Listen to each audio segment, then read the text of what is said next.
Hi there folks, and here we have something special from Propel. So here we have a controller, a TIE Advanced Interceptor, a controller and a TIE Advanced Interceptor. This is a Star Wars drone.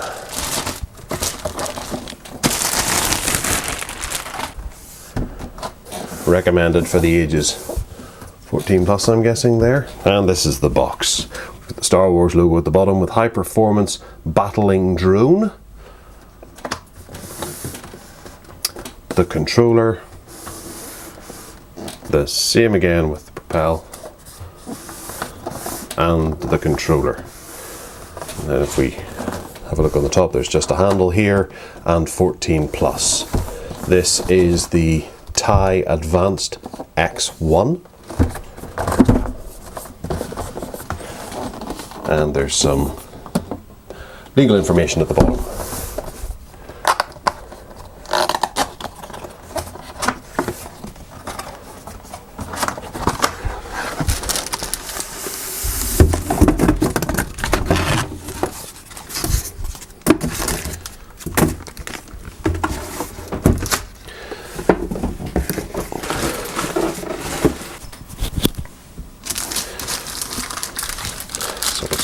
Seems to be an awful lot of packaging and wrapping, boxes in boxes.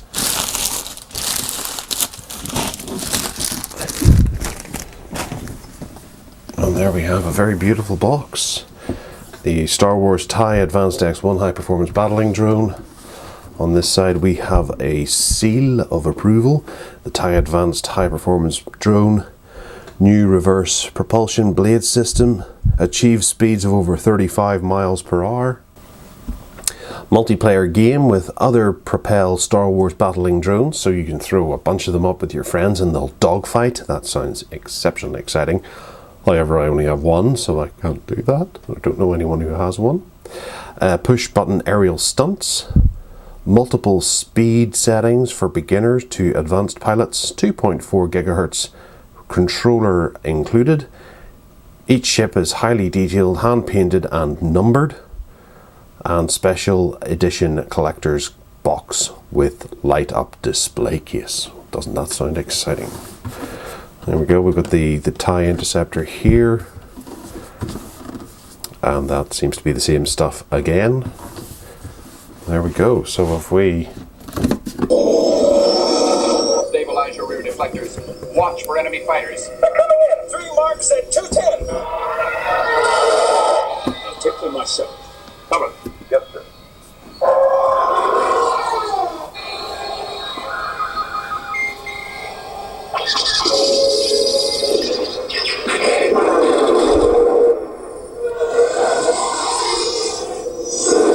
No good, I can't maneuver. Stay on target. We're too close. Stay on target. Loosen up. Gold 5 to red leader. Lock Tyree, lock touch.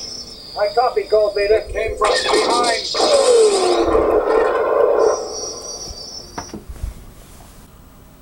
That's a pretty impressive box, has to be said. So we take this plastic top off, and then we have the actual device itself sitting on top. We'll have a look at that later. We'll leave it in the background there. We'll have a look and see what else is in the contents. Use 2 fingers to lift, it instructs, because we've got another box in a box. And there's nothing in the bottom of that. It's a beautiful box, really is very excellent. Okay, so in underneath here we have some drawers.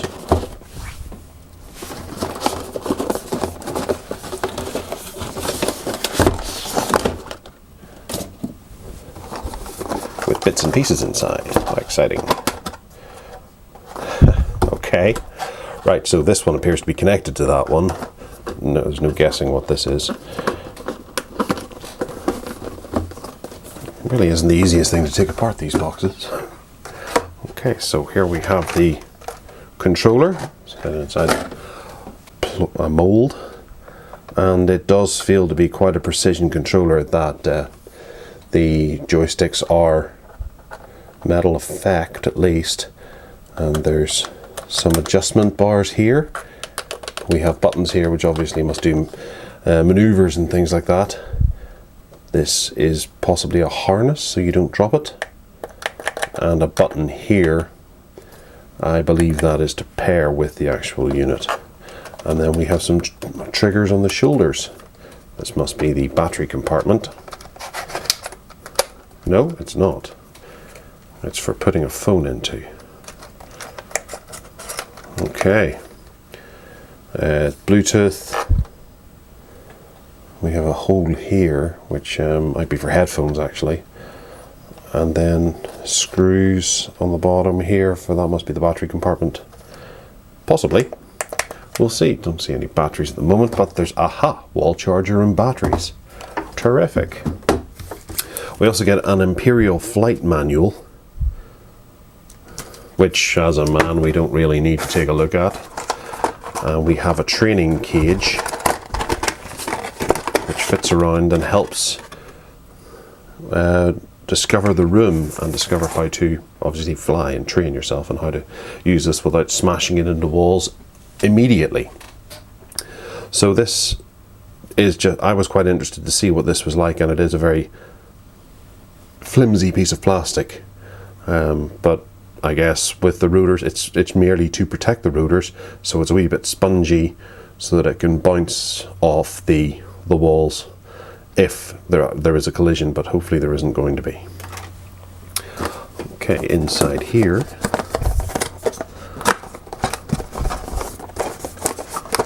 oh, right, I see. These are the batteries. They are part of the actual drone. And you take them off, you're given 3. And you can charge them as you need to use them. There's a little dock here for them to go into to charge. So if you have a couple of these, if you've got an X-wing as well, then you're going to have 3 batteries probably for it, 2 different chargers. I wonder if these chargers do all work of the same note. I wouldn't imagine so, because that seems to be specifically cut for this battery.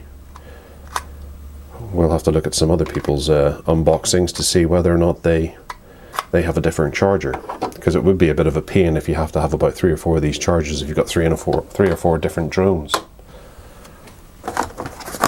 And then the wall charger, we have a USB to proprietary connection here, just a simple wire, which is kind of handy. That means you can charge it off most different plug sockets. This is the actual Propel branded charger. Fits in there. Doesn't have any details of what to expect from it. There we go. It's input 100 to 240, 5 volt, 2 amp charger. Fair enough. And we get European and UK connections. Simple as that. You have to put it all together. Not bad. Okay, so we'll keep this here. We don't need those right now. And we'll have a look at this. Okay, so we have it presented on top of this plastic thing with lights in it, and from the looks of it I can see through here. We just pull this out. Okay, there we go. That's the TIE Advanced X1. The plastic on the wings is quite fragile. I would be very careful with that. I know there's going to be people who are buying this for their very young children this Christmas because they're all Star Wars nuts. This won't last. I have a 4-year-old. He's not coming near this. Not at all. He'll see it fly, I'm sure, but this will get a place of pride amongst my collection of gadgets. Okay, so looking in underneath, we'll just have a look at the level of detail here. There's some form of capacitor there. It doesn't look like it connects to anything, so it might just be a remote sensor for the actual controller. Then we have the legs, which the copter parts of the rotors fit onto. And it's all incredibly light. It really is a very, very light piece of plastic. Now, there must be more sensors and LEDs and things on the back of it here. And we'll attach this on while it's here so that I don't break it. It does appear to be some paint peeling off there. Maybe that's from pushing it into these. There we go. That's ready for action. And we can see on the box there's actually a hole for the charger here. So this isn't just a novelty that once the batteries die, the batteries stay dead. We can recharge the unit for every time you open it. It actually does something. It's a really beautiful idea. That we've seen this in phones before. I know Nokia have done a few in the past, but just the addition of this alone really makes this a very special gift for someone, and it's a little extra effort that makes you think that actually this could be one of the most desirable gifts this Christmas. There's one extra box that I appear to have forgotten.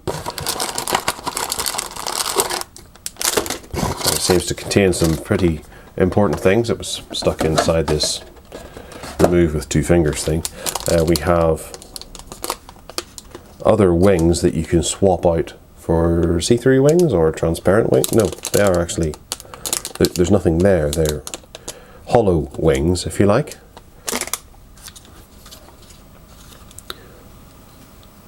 And there's a very small screw there that you just remove and then you place on the new ones. Okay, we have some little teeny tiny screws there for maybe they're spares or for attaching these rotors. We have A and B on the rotors, so we're going to have to work out which way to install them. There's no way of turning this off actually, so the battery will just drain away. Okay, so this is what we're looking for here, propeller installation. We have A, B, so B, A. If we're looking at this, we've got A, B, B, A. Okay. Use the multi-tool to help install and remove propellers from the ship. So here is the multi-tool.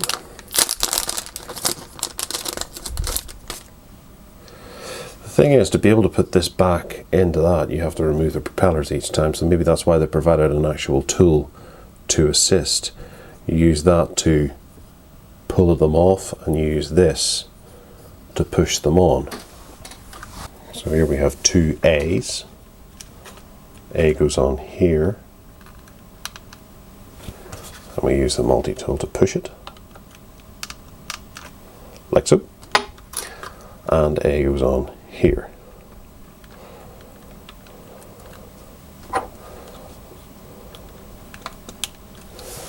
Okay. So in total we've used 2, we've got 4 left, so you're given 6 propellers in each.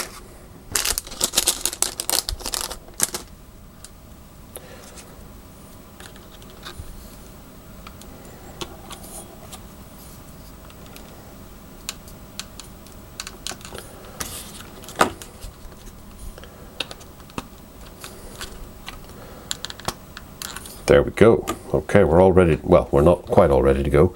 We'll need to remove the battery. Ah, that's not a real battery. That is just that's a faux battery. Okay. So I don't know if these are charged. But we'll have a go and see.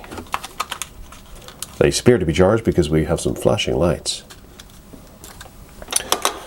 Now, as for this. And installed 4 AA batteries into the battery compartment. Okay, so it has a bit of power. Oh, it says, may the force be with you. Yeah, we need to get 4 AA batteries, but it has the power to be able to tell you that, unless, of course, it's using the force. Right, okay, that makes more sense. That's why I say, may the force be with you on the bottom there. Okay, so whilst I was throwing the batteries in, Darth Vader was shouting at me. And now we have to get it all working and synced. Okay, so hitting these 2 buttons together turns it into music mode. So obviously I'm worried about getting sued for the amount of Star Wars music that's being used in this video. We hold these together, it turns blue, and you can use this to change track, up, down, and then volume up and down. I've turned it down as far as it'll go, and it's still playing a bit of music. Okay, so we're going into flight training mode. This is all turned blue by holding this down for 3 seconds. You are clear for launch.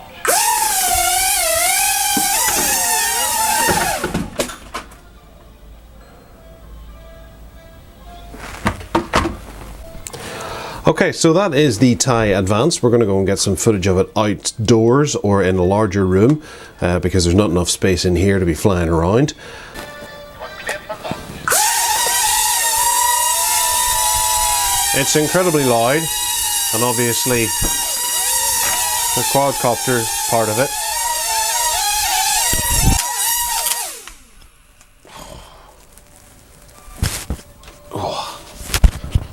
Yes, it's not the easiest thing to demonstrate on a static camera like this, so we're going to have to go and get some footage of it.